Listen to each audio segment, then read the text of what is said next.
Hello everyone, कैसे हैं आप सब और क्या हाल समाचार हैं आपके। देखिए, अमेरिकी स्टॉक मार्केट में फ्राइडे को 2020 के बाद से सबसे भारी गिरावट देखने को मिली।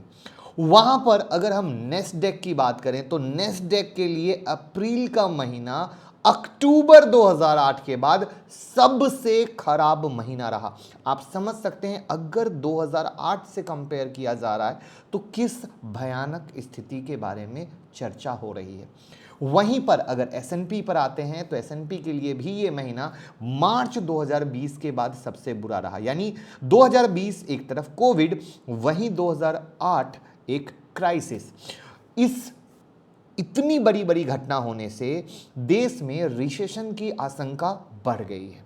अगर दुनिया की सबसे बड़ी इकोनॉमी अमेरिका मंदी की चपेट में आती है तो आपको इसका असर पूरी दुनिया पर देखना पड़ेगा।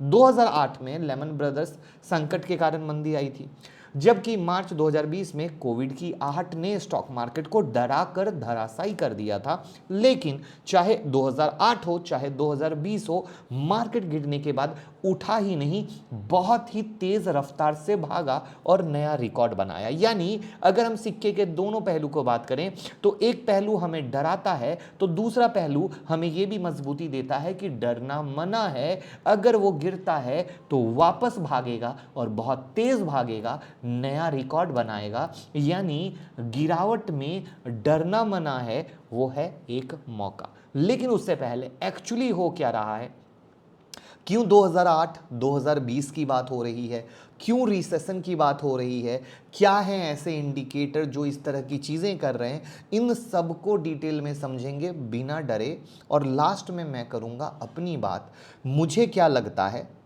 मैं आपको क्या सलाह देता हूं जिससे आप एक फाइनल डिसीजन ले पाएं। तो वीडियो का लास्ट पार्ट मिस मत कीजिएगा और वीडियो की जो रियल बातें यानी रीड बिटवीन द लाइंस उस पे प्लीज़ फोकस कीजिएगा, वरना कोई फ़ायदा नहीं होगा। देखिए, अगर हम बात करें अप्रैल के लास्ट ट्रेडिंग सेशन फ्राइडे को नेस्डेक में 4.2% की गिरावट आई, जिसमें भूमिका निभाई अमेजॉन की 14% तक गिर गया। यहां पर 14% तक की कहानी ही नहीं है, 2006 के बाद एक दिन की सबसे बड़ी गिरावट आपको देखने को मिली इस स्टॉक में, और ये स्टॉक 2 साल के लो लेवल पे आ गया। साथ में 2005 के बाद मंथली महंगाई के डेटा ने जो बढ़ के आए मार्केट को नज़र लगा दिया। महंगाई यूं ही बढ़ रही है, 40 साल के रिकॉर्ड को ब्रेक कर रही है, जिसके कारण मार्केट बिल्कुल परफॉर्म नहीं कर पा रहा है। क्योंकि महंगाई जब बढ़ती है तो महंगाई अपने साथ चौतरफा बीमारी लेके आती है, और बिल्कुल मार्केट उस चौतरफा बीमारी से घिरा हुआ है। और इन सब के मद्देनज़र जहाँ पे आप देख रहे हो तो दूसरी कंपनी, किसी भी कंपनी पे देखो तो रिजल्ट अच्छे नहीं आ रहे हैं। अगर सिर्फ इस महीने की बात करें तो नेस्डेक में करीब 12% की गिरावट आई, एस&पी 500 में 7% की, डाउ जोन्स में 4% की। तो भैया, इन्वेस्टर का डरना वाजिब है। कंपनियों की कमाई उम्मीद के मुताबिक नहीं है। अमेरिका की जीडीपी में करीब 1.4% की गिरावट है। यहाँ पर फेडरल रिजर्व इंटरेस्ट रेट को बढ़ाने वाला है, और सिर्फ बढ़ाने ही वाला नहीं है, बहुत तेज़ी से बढ़ाने वाला है, क्योंकि उसे अगर इन चीज़ों से निपटना है तो कहीं ना कहीं एक्शन शुरू करना पड़ेगा। जब कंपनी ये कहती है कि डिमांड डाउन है तो कंसर्न निकल के आता है स्लो डाउन का। इन्फ्लेशन बिल्कुल आग की तरह बढ़ रहा है, तो जिससे इकोनॉमी स्लो डाउन की बात आ रही है। भैया, महंगाई हो गई, पैसे पॉकेट में नहीं है, पॉकेट में पैसे नहीं है तो आप खर्च कैसे करोगे, खर्च नहीं करोगे तो कंपनी की डिमांड घट जाएगी। उसके बाद चूंकि महंगाई बढ़ रही है तो कंपनी जो प्रोडक्ट बना रही है उनकी कॉस्टिंग उनको ज़्यादा बढ़ रही है। अब उस कॉस्टिंग को मैच करने के लिए उनको प्राइसेस बढ़ाने हैं, जिसके कारण आप सुन रहे हो कंपनियां अपनी चीज़ों के, सामानों के प्राइस बढ़ा रही है। तो ये सब मिलकर इम्पैक्ट दिखा रहा है, जैसा कि अभी अमेजॉन ने देखा। इससे पहले और भी दूसरे शेयर जैसे फेसबुक का, जिसका नया नाम मेटा है, वहाँ पे भी आपने सिंगल डे में गिरावट देखी थी। लेकिन ये सब चीज़ें शायद संभल भी जाती, वहाँ पर रूस और यूक्रेन की लड़ाई ने कमोडिटी की प्राइस में आग में घी का काम किया। आग लगी पड़ी थी, वहां पर इस वॉर ने घी का काम किया और कमोडिटी की price just like a boom हो गई।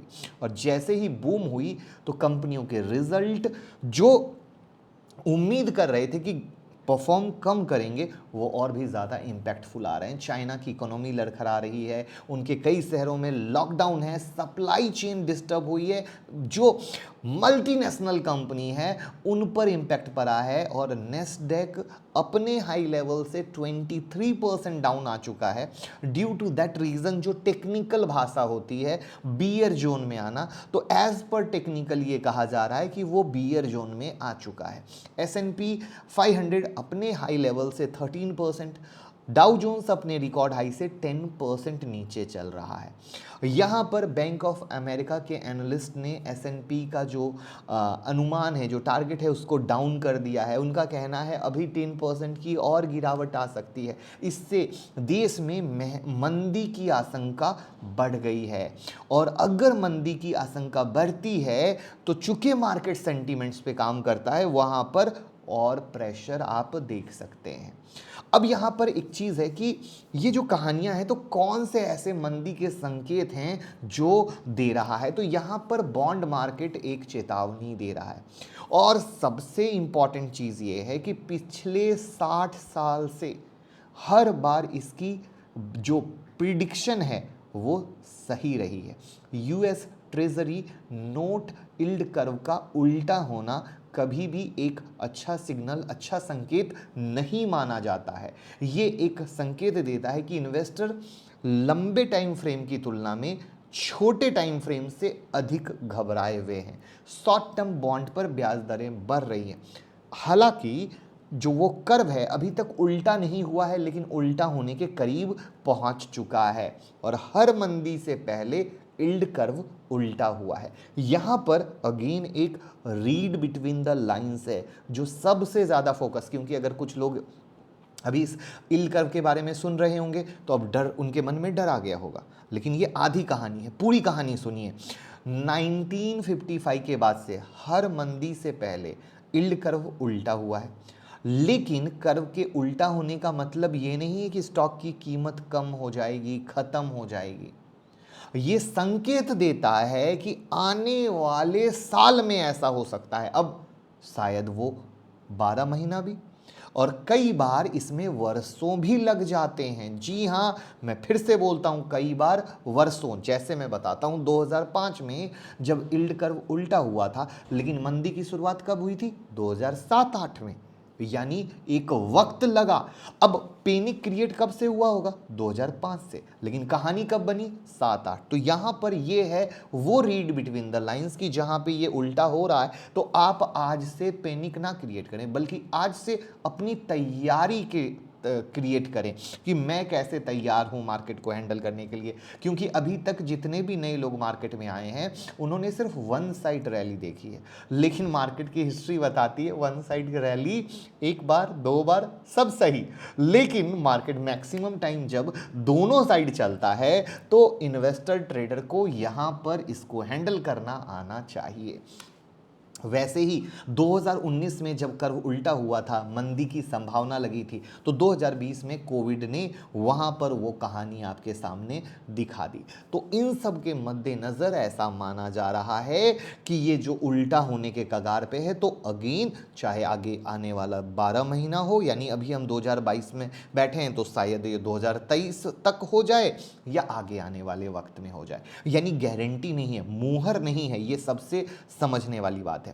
यहां पर कुछ डेटा भी समझने की नीड है कि ये सडनली नहीं हो रहा है, वन बाय वन एक्सीडेंट होने शुरू हो गए। अब कहोगे कैसे? तो देखिए, US domestic equity exchange traded fund ने फर्स्ट जो 3 वीक थे अप्रैल के, वहां पर $26 बिलियन पैसा निकाला, जो कि 2019 के बाद सबसे ज्यादा है। ये जो ETF हैं बिग कैप स्टॉक होल्ड करते हैं, जिसका नतीजा आप देख चुके हो। Netflix year to date 69% down, Facebook 48% down, Amazon 17% down, Apple 12% down, और अल्फाबेट यानी जो गूगल है वो 21% डाउन। यानी एक्सीडेंट चालू हैं। तो ये सब मिलकर मार्केट पे पैनिक क्रिएट कर रहे हैं। साथ में क्या हो गया, कुछ मेजर बैंक जैसे Dutch bank, bank of America, ये इसी यील्ड कर्व को पकड़ के ये उम्मीद कर रहे हैं कि भैया ये 2022 में आप हो तो ये जो रिसेशन की कहानी है 2023 तक बन सकती है। और इन सब के मद्देनजर स्टॉक मार्केट परफॉर्म नहीं कर रहा है। एक दिन आप देखते हो थोड़ी सी न्यूज़ हल्की होती है तो स्टॉक मार्केट ऊपर चला जाता है, जैसे ही कुछ पैनिक की न्यूज़ आती है स्टॉक मार्केट गिर जाता है। And that's the big reason from 2022 के स्टार्टिंग से मैं कह रहा हूँ 2022 एक लर्निंग का ईयर है, जहाँ पे आप न जाने कितनी बार तेज़ी और मंदी दोनों देखोगे। मैं रिपीट करता हूं, दोनों देखोगे। और इस दोनों को देखने में जब लगातार तेजी हो रही है ना, उससे ज़्यादा एक्साइटमेंट लेना है, क्योंकि निफ्टी जब 15,671 का लो लगाकर 18,095 तक आ गई थी तो लोगों को लगा रहे हो वाह हो गया खत्म, ये जो लोग कह रहे थे ये सब बकवास बातें थी। क्यों? क्योंकि लोगों ने मंदी जैसी चीज़ें, करेक्शन जैसी चीज़ें, साइडवेज जैसी चीज़ें देखी नहीं थी। वहां पर वापस से गिरा तब उनके डर हुआ। तो यहां पे डरना नहीं है, मैं बार बार रिपीट करता हूं, डरना नहीं है। यहां पे यही एक लर्निंग है। ये न जाने कितनी बार नीचे, न जाने कितनी बार ऊपर चलेगा। वहां पे हमें जो है ये एक ऐसी अपॉर्चुनिटी मिलने वाली है, जिसने कोविड में अपॉर्चुनिटी मिस कर दी ना, तो आप ये मत सोचो कि कोविड वाले लेवल आएंगे, बट अच्छे स्टॉक सस्ते में मिलने के चांसेस आपको पूरे पूरे हैं, पूरे पूरे हैं। तो यहां पर अगर हम under value stock, quality stock पे फोकस करके SIP mode, systematic investment plan, ना कि मोटा पैसा लगा रहे हैं, छोटा पैसा लगा रहे हैं, SIP mode is best mode. क्यों? क्योंकि एसआईपी में तो हम इन्वेस्ट करते हैं कि हमें हर महीने खरीदना है, थोड़ा थोड़ा खरीदना है, तो वहाँ पर क्वालिटी स्टॉक पे फोकस करेंगे तो ज़्यादा अच्छा रहेगा। और दूसरी चीज़, ट्रेडर के लिए तो टेंशन है ही नहीं, मार्केट ऊपर जा रहा है तो बाय करके चलना है, नीचे जा रहा है तो सेल करके चलना है। तो अगर ट्रेडर को टेक्निकल एनालिसिस आती होगी, उन्हें प्रॉपर उसकी समझ होगी, तो उनके लिए तो ऊपर जाए तो भी मौजे मौजा, नीचे आए तो भी मौजे मौजा। और नहीं आता है तो 10 मई की क्लास में आपका स्वागत है, जहां पर हम इंट्राडे, स्विंग, पोजिशनल सब सिखाएंगे। 9708094321 पे आप कॉल कीजिए। रोज का मक्खन वाला स्टॉक सिलेक्शन आप रात के 8:30 बजे के शो में देखते ही हैं। पूरा हैंड होल्डिंग, पूरा रिवीजन, हर वो चीज़ मिलेगी जो आपको इंडिया में कोई नहीं देता। बस कॉल कीजिए, टीम से बात कीजिए। तो यहाँ पर जो इन्वेस्टर हैं, इन्वेस्टर को ये समझना है कि एक बार में पैसे नहीं लगाने हैं, कुछ दिन तेजी को देखकर एक्साइटमेंट नहीं होना है, वहाँ पर हमें डिफेंसिव गेम प्ले करना है। और याद रखिएगा, जैसे ही थोड़ी अच्छी न्यूज़ आएगी मार्केट वापस ऊपर जाएगा। तो इस तरह का गेम 2022 में चलेगा, और साथ में वो कोविड वाले लेवल भूल जाइए। तो आई होप मैंने अपनी बात स्पष्ट और तरीके से क्लियर कर दी है। लेकिन अगर उसके बाद भी आपके दिमाग में कोई सवाल है तो आप कमेंट बॉक्स में डालिएगा, मैं उसको अगले वीडियो में या कमेंट में कवर करने की कोशिश करूंगा, जिससे आपका पूरा डाउट क्लियर हो सके और आप सीखें, कमाएं। और इस वीडियो को शेयर कर दीजिए।